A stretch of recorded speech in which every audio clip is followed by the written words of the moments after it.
Shalom, welcome to Practical Spirituality here in the Old City of Jerusalem, overlooking the Temple Mount at Aish Torah. What we're going to do today is we're going to talk about how to disappear suffering. How do you get rid of suffering? I mean, if you think about it, you're born to suffer. Life is a lot of suffering. And we spend a lot of time dealing with that suffering. And some of us don't notice our suffering so much, thank God. And some of us are like really staring right at it a lot of the time. And there's different kinds of suffering. There's loneliness, there's anxiety, there's, we're all gonna die. I mean, that's not very nice, but it doesn't matter when. And then there's illness, and then there's, and then there's relationship suffering, and there's just so much suffering. Then there's your financials and your, but there's a lot of suffering. And then there's actual suffering. You know what actual suffering is? Well, it'd be hard for us, a bunch of privileged Jews sitting in this classroom, but there's actual people in the world who are just suffering, meaning there's people in the millions who don't even know, who haven't eaten in a day or two and don't know if they're going to be eating in the next day or two. And there's a lot of people out there suffering big time. So what we're going to talk about today is how to disappear your suffering. There's different ways to do it. Yeah. Isn't suffering a choice? Meaning, like, what you're talking about is like pain versus suffering, because pain is inevitable, but suffering is a choice. Nice. Yeah, for sure. So we'll start with you. What's your name again? Mayor. I never got your name. We'll start with Mayor. Mayor's the first is that pain is inevitable. Suffering is a choice. Just like little kids, little toddlers, when they fall down. You could suffer from pain. That's what we're talking about. But we've had little kids. We've all seen little kids fall down bad, like a real wipeout, and they still look up at the parents for how to react. Now they see the parents going, "Oh no," and then the kid starts freaking because something's wrong, obviously. But they needed us for a reference, because it's not obvious that a big bike wipeout for a toddler is suffering. His body hurts, but he doesn't know how to relate to it. There are even tribes that don't relate to pain the way we do. There are tribes that laugh when they get hurt. There's one anthropologist was in a country where when they hit rocks on the river, they had to, they get out and they carry the canoe up the mountain to the next part of the river. We're talking about big hollowed out logs. These are heavy canoes that hold like 10 people. So like at one point they all slipped and the canoe pinned one of the Indians against a tree. The pelvis, pinned till they could get it off of him. It was the funniest thing that happened to him on a week of travel. And here's this guy pinned, hysterical. And everyone's hysterical with him. And the anthropologist was just like, what is wrong with these people?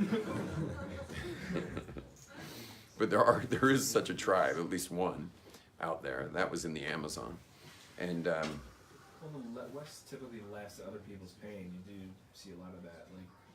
Yeah, but that's already sick. Now, okay, so another thing about disappearing pain is now. You can always deal with now. Can everyone deal with now right now? Yeah. Can you deal with now? We can all deal with now. Now we can deal with it. You deal with everything you got to do for the next year now? Nope. Now, what's going to happen if you're going to let your mind start traveling down that line? Anxiety. You get louder? Anxiety. You get anxiety. Anxiety is projecting the mind down the future instead of staying in the now. But now you can always handle, and I actually do this as an exercise whenever I need dental work, and they're coming up to me with that syringe right to my gums, and that's the last thing you want in your gums, is a needle in your gums. That ain't cool. But I'll practice it, because I'll say, one needle now. Yeah.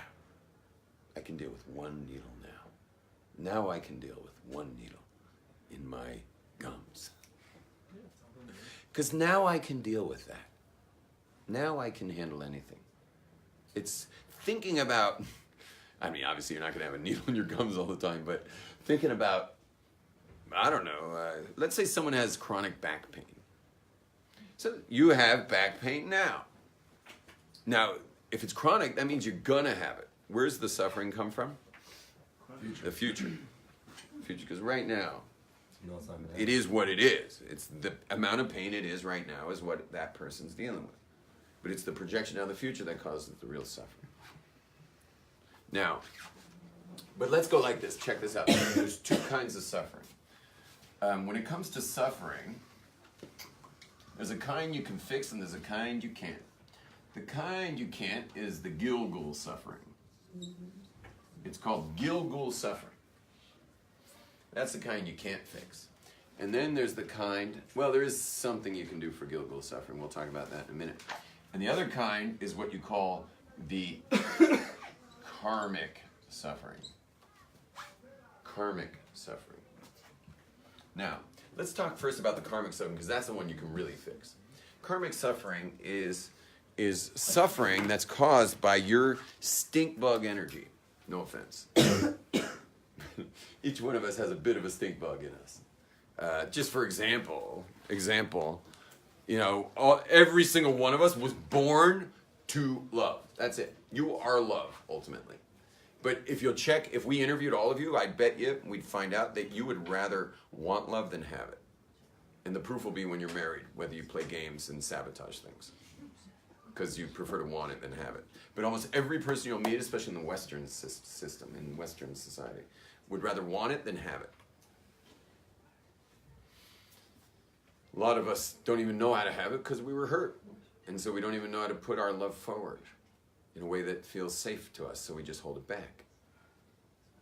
And so we further the drought of everyone's most important need.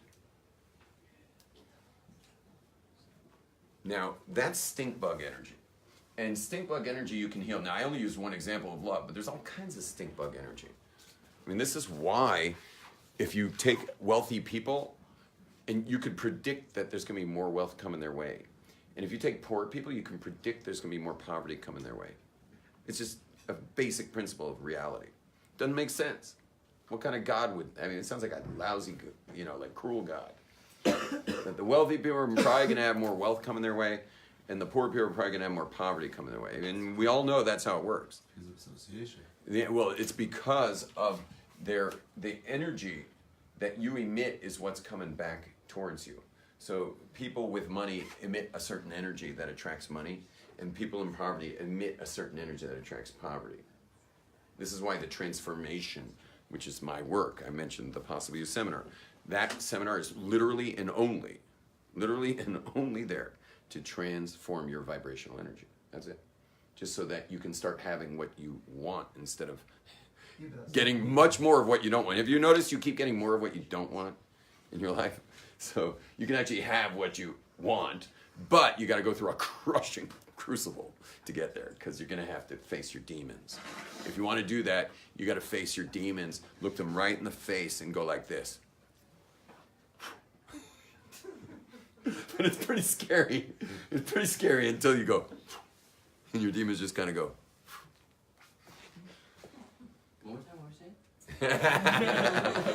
Go watch it later. Sorry, what's your name back there? Daniel. Daniel, what's I'm up? saying that it's not you, meaning if you No pronouns, please. What? Just no pronouns. Sorry. It's not you, Zardi. I don't know what it is. Alright, sorry. If one was brought up in a certain way, isn't it bad to try and change that? It's bad to stay with that. That's what's bad. If you're brought up in a certain way, it's bad to.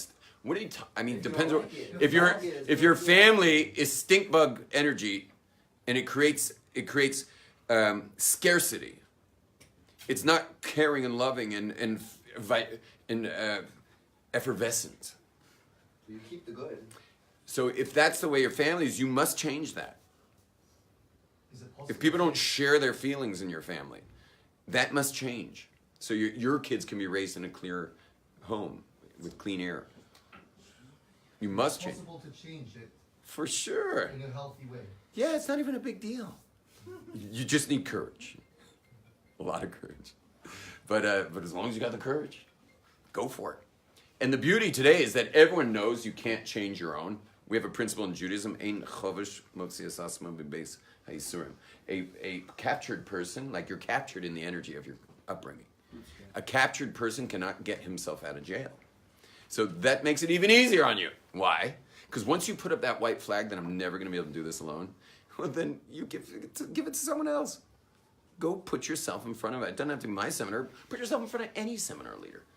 And just bring yourself in on a silver tray like a pigeon of Ben. And just like drop yourself right in front of the guy and say, change my life. Because I can't. But how many people have the courage? How many people have the courage to surrender themselves to a process and to a leader who can take them for a week and transform their energy? How many people have that kind of courage? We're all so addicted to our autonomy. And I can tell you you want to hear an amazing story? I'll tell you an amazing story. Throughout the years, I've sometimes sniffed out that some people are doing my seminars their way. Meaning they came to my seminar designed by me, but they're doing it their way. And haven't we all done jobs, went to camps, went to schools that had a way of doing things, but we did it our way? So sometimes I'm running a seminar and I'm sniffing out that people are doing it their way.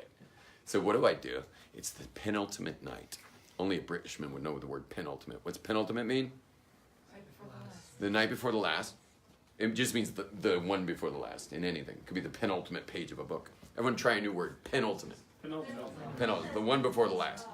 So we're on the penultimate night, and I can sniff out that people are doing the seminar their way, which means no one's graduating tomorrow. It's a bluff, because they all did it their way, which is the way humans are. Anyway, so whatever. So what do? I have everyone raise their hands who will swear that they did everything as it was designed. All the homeworks, all the work we did, everything they did it fully. So guess what? Out of 30 guys, 20 raised their hand, 10 didn't. I get the 20 to line up in front of everybody. And then so the 10 sitting are feeling like, oh gosh. And then you know what I say? It's really cruel that I do this, but it's a cruel seminar.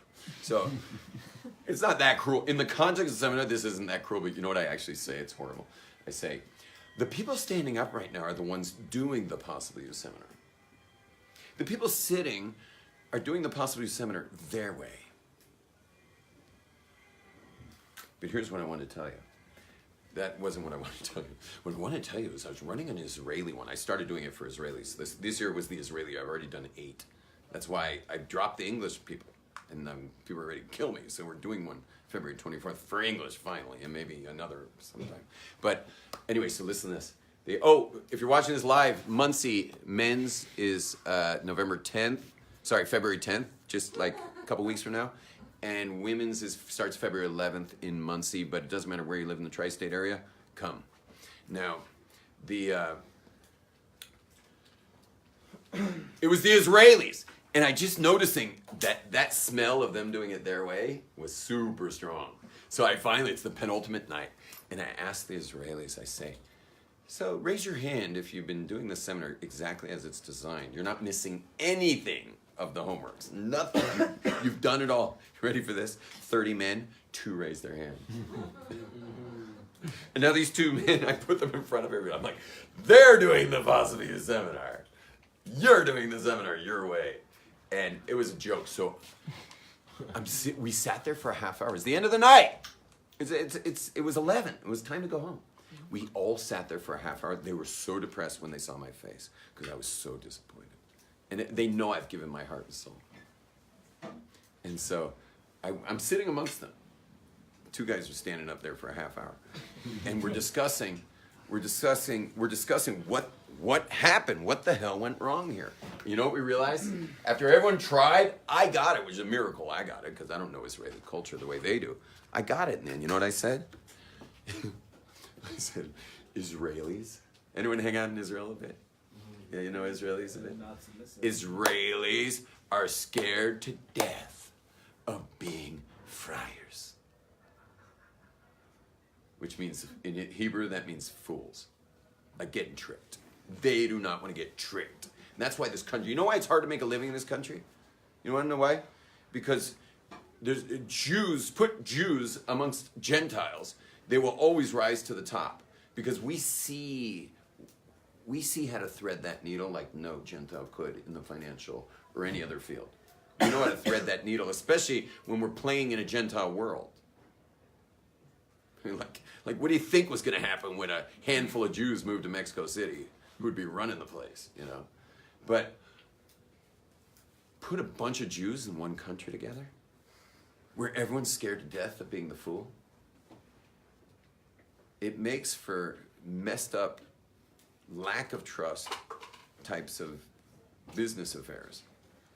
And the energy's not great, and it's scarcity because everyone's so afraid of. Anyway, so what happened? I tell them, you're so afraid of getting ripped off. You gave your money. It's not a cheap seminar. You gave your money. You gave your time, but you said, but one thing I'm not going to give. The one thing I got left. What's that? Trust. Well, me, to put myself on that platter and put myself in front of someone to take me on that journey. That's why we talked about this. And you should have felt the energy in the room because they all just went like, boom. They're all just like, yes, that's it. And then I said to them, and you want to know who's the biggest fryer of all? You guys are the biggest fryers of all. Because in the end, the reason that you're not going to get the transformation that you came for your energy shift, is simply because you didn't put yourselves into it. Because you were so afraid of having lost not just your money and not just your time, but your actual, like, you put yourself in and you didn't get your breakthrough. And so that's why you don't have your breakthrough, because you never put yourself. Keep your money, keep your time, but put yourself into things. Put yourself into life.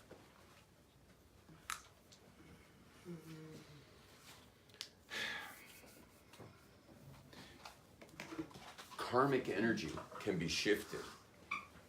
You got to clean your stuff, clean up your act. Now, you don't necessarily need a seminar for everything. Like, you get feedback, especially if you're married to a Jewish woman. Oh my gosh, do you get feedback? We get feedback. People are giving you feedback. Listen, if you got roommates, listen to what they say. If your roommates are feeling resentful of having your stuff everywhere, well, that's feedback. Yeah, there's a bit of a slob in you. Yeah? And so take that feedback. If people keep buying you deodorant for your birthday, you're getting feedback. Yeah, so anyway, we're getting plenty of feedback. And also God has a way of just perfectly having your vibrational energy get feedback. And so we're all getting that feedback all the time. And so we need to hear the feedback, and we need to shift our lives. This stuff you can fix. But what about Gilgal suffering? How do we fix Gilgal suffering? What's Gilgal suffering? Gilgal suffering is cosmic debt from your previous life. Isn't that karma? No. Karma is the local stuff going on. This is the global level. Okay, they can be used interchangeably, but we're distinguishing them now. From karmic energy to reincarnation. The word Gilgal means reincarnation. It comes from the word galgal, a wheel, because reincarnation, like a wheel, you keep coming back to this earth. And you have cosmic debt. All of us have cosmic debt. There are certain things, no matter how clean your energy is, how clean your karmic energy is, it doesn't matter. You're going to have to deal with this stuff, the Gilgal stuff. By the way, there's one other thing you're going to have to deal with no matter what. I'll take a question in a minute. There's another thing you're going to have to deal with no matter what, and that is your children. Because we're like, you know how they cut the umbilical cord when the baby's born? They don't really cut it. Not for the mother or the father. Think about it. Whatever you guys go through, your parents are going through. Everything you go through, your parents are going through. It's so freaky. So freaky that it's a crazy we're willing to have children. And we have to have children. We all have to have children. That's the craziest thing, that we have to have children. You know how like the liberal left today, like, yeah, I probably won't have children. Yeah. They'll say stuff like that. We're all going to have children. We're commanded to. It's crazy. I was just learning the Zohar. What happens to someone. This week's Parsha. I was in Miron at Rabbi Shimon's grave learning Zohar. It talked about what happens to someone who chooses not to have kids. Meaning, it had nothing to do with people who couldn't have kids, or nothing to do with someone who never even could get married to have kids. We're talking about someone who chose not to have kids, or chose not to get married so they wouldn't have kids, or chose birth control over kids, or whatever. Jew and Gentile? What? Jew and Gentile? Well, the Zohar is talking about Jews. I don't know. Let's just say it wasn't pretty. And let's just say they still give birth. I don't want to give you any gory details, but there's still births had. They're just... I'm not even going to say. Please. No. You know what? I'll say it in Hebrew. And I'll say it in Hebrew. And you already said. Thank you. Okay, I'm out of that one. Okay. Anyway, but we are so linked to our children. We're so linked to our children. So I got to add another one. Kids. This one you can be. This one you can't be. And this one you can't be. Okay, so these we're gonna be suffering no matter what here. Okay? Now I think Shades and Gilgal go together. they do, they're very related.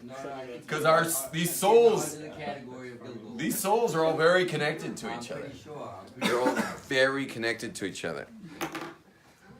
And in fact, that same Zohar was saying that that someone who comes to be married through someone who makes a levirate marriage, because if this brother of somebody passes away with no children, so the brother has to take the wife, and she gives birth to the reincarnation of her deceased ex-husband. Sorry, her deceased husband, and that means the child born into the world's soulmate is his mother. That's weird. But it says there, other Kabbalists say on that pasuk, on that Zohar, that it's really hard for that person to find a soulmate. Really hard. It's possible, but really hard. Whereas some other Kabbalists intimate that it is the soulmate in this world. When they're born into the world, they have to agree to not have a soulmate, like a real soulmate. I mean, they might have a life partner that they marry, but it's not going to be on the soulmate level. Okay, guys, we're going to wrap this up a bit. Yeah, this is not the soulmate class right now. Okay, my bad for even bringing up more Zohar. Okay, now Gilgals. There is something you can do about the Gilgal stuff. You ready for this? What happens is when people suffer, they generally resist rather than surrender.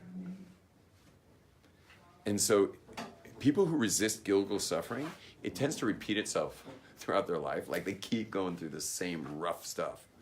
And this is not karmic rough stuff. This is Gilgal rough stuff, which means it has to happen. And they'll actually keep going through it, but it gets even worse. If they resist it all the way to their death, they're going to come back and do a full repeat till they surrender. What does it mean to surrender? It means to accept. Once they accept it, they're clean.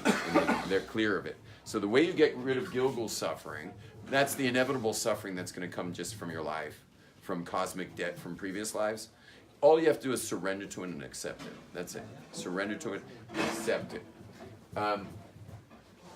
Kids, obviously, you got to be on a high level and realize that you got to cut your own umbilical cord and realize your kids are going to go through stuff no matter what. I mean, just like you went through stuff no matter what, your kids are going through stuff no matter what. Why are your kids not going to go through stuff? You're expecting you're going to go through stuff. Obviously, your kids are. And so the way to get rid of that suffering is to realize your kids are also having their own Gilgal. Okay, everyone, shalom, shalom. 1, 2, 3. She's a question that's